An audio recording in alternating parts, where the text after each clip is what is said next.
Regresamos con mucho más de este operativo de BTV. En este momento en el estudio nos acompaña Roberto Marrero, expreso político en el exilio, y justo por esa vértice me voy a ir. Roberto, bienvenido, un gusto tenerte aquí. Bendiga. Y sobre todo tener tu contexto de como preso político, expreso político, ¿no? Ver este contexto, esta situación, lo que se está viviendo en Oslo, pero sobre todo lo que representa un Nobel para un régimen que sigue atrincherado en el poder.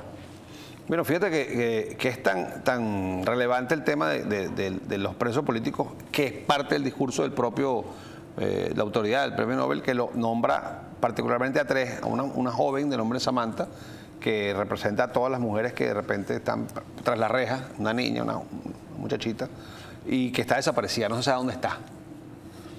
Nombra a Alfredito Díaz, Alfredito, el exgobernador de Nueva Esparta, que murió. Ahí básicamente murió por falta de atención. Ya él había tenido una alerta, un episodio de salud un mes antes. Debieron haberle decretado la libertad, bueno, por lo menos casa por cárcel, para que tuviera mejor atención. Pero esas no forman parte de la estrategia del régimen. Es que yo no sé si yo creo que es indolencia. Ahí creo que la culpa ni siquiera es del régimen. Creo que la fiscalía, ¿qué le costaba a Tarek llevarlo para su casa?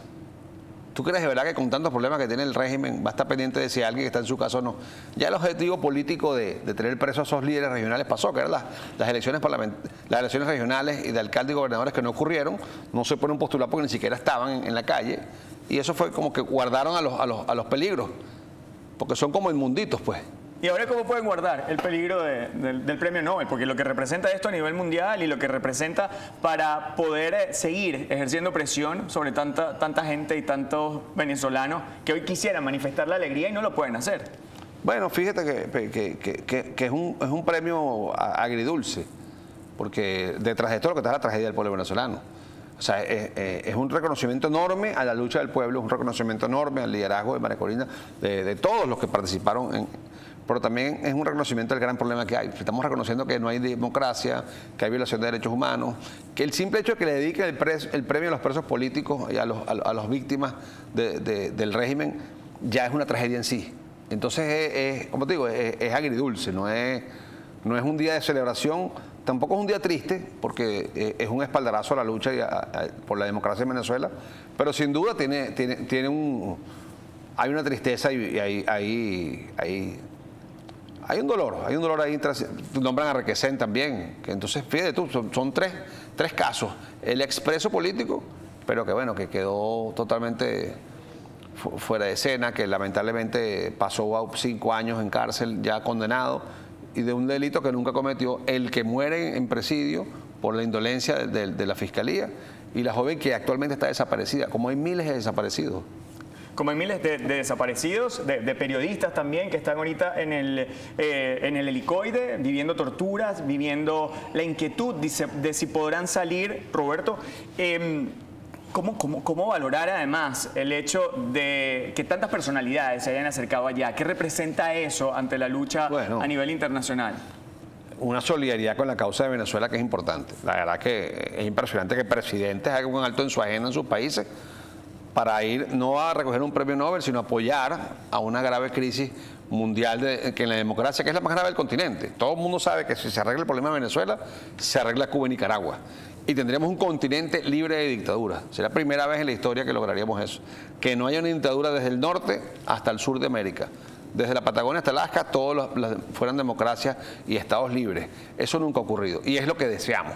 Y es por eso que es la apuesta tan grande por ejemplo, el secretario de Estado, que él entiende que la liberación de Cuba, él como hijo cubano, pasa por la liberación de Venezuela. Indudablemente, ¿no? Y esto está implícito tras el mensaje de otorgar este premio Nobel a María Corina, pero sobre todo de visibilizar la lucha de esta manera, porque fue una cronología presentada en principio por esta autoridad del premio Nobel, pero también tras el discurso en representación de Ana Corina Machado, ¿no? ¿Qué simbolismo representa esto para ti, Roberto, o tiene otra determinación mucho más contundente? Bueno, a mí me gustó mucho que la hija, en su condición de hija, asumiera, pero también que se desenvuelve muy bien en ese escenario de un discurso en perfecto inglés que se entendía perfectamente, bien hilado, en nombre de su mamá. Pero también hay que reconocer que lo hizo bien, porque no es fácil pararse en una tribuna mundial a dar un discurso en las circunstancias en que nos encontramos. Creo que eso habla bien de la generación de relevo y siento que en esos jóvenes Venezuela tiene futuro. Al mismo tiempo, ¿no?, desarrollándose esta tensión en el Caribe. Ayer veíamos como ya entraron a Venezuela infundando mucha más presión, ¿no? Esto cómo tomarlo, ¿no? Sobre todo en torno a la no reacción por parte del régimen sobre esta presión que ejerce Estados Unidos. Yo me crié escuchando el cuento del Caldas, que era un barco colombiano que estaba entrando en aguas venezolanas. En aquel tiempo estaba el presidente Lucinchi. Y eso fue un incidente importante. Después, con el tiempo, vimos que había una baja de popularidad en Colombia del gobierno y estaban generando un conflicto limítrofe para buscar supuestamente popularidad interna. O eso es el cuento real de que supuestamente eso es lo que motivó esa acción. Pero el gobierno de Venezuela y los venezolanos nos sentimos bien cuando dijeron: ese barco no entra aquí, si vieron las aguas, atáquenlo. Entonces, que venga un avión de otro país y entre en Venezuela, tienes que revisarte, porque si te alegra eso, estás mal. Y si está entrando y no dice nada el régimen, también está mal. Entonces es complicado. O sea, ¿cómo es eso que un gobierno que es dictatorial, que su base de apoyo es las Fuerzas Armadas, entra un avión, viola la soberanía y no hay un comunicado de nada? No pasó nada. Exactamente, y valorar eso en torno a la reacción de las Fuerzas Armadas, pero también valorar qué reacción podría tener las Fuerzas Armadas.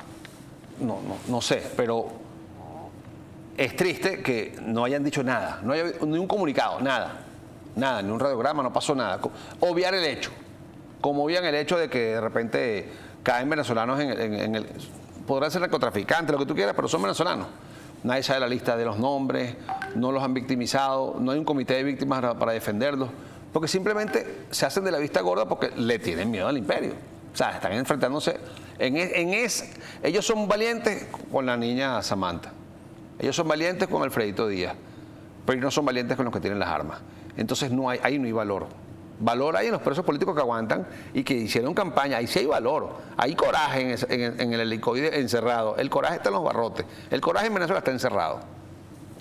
Roberto, has dado unas palabras claves, ¿no? El valor en Venezuela está tras las rejas, está tras aquellos presos que han resistido y que se han mantenido ante la lucha de esta dictadura, de este régimen que sí, solo infunda miedo en los que están o los que ellos pueden manipular, los que ellos pueden cercar. ¿Cómo ves para valorar esto en cierre, en un mensaje que nos dé un contexto de lo que podría venir en los próximos días? Fíjate, para no ser futurólogo, porque ahora todos los venezolanos son futurólogos, pero algo que pasó hoy que me gustó: Constanza, la esposa de Perkins Rocha, dijo un mensaje bonito. Dijo: escuché el discurso en perfecto inglés, sin traducción, y me sentí que era un venezolano que estaba hablando.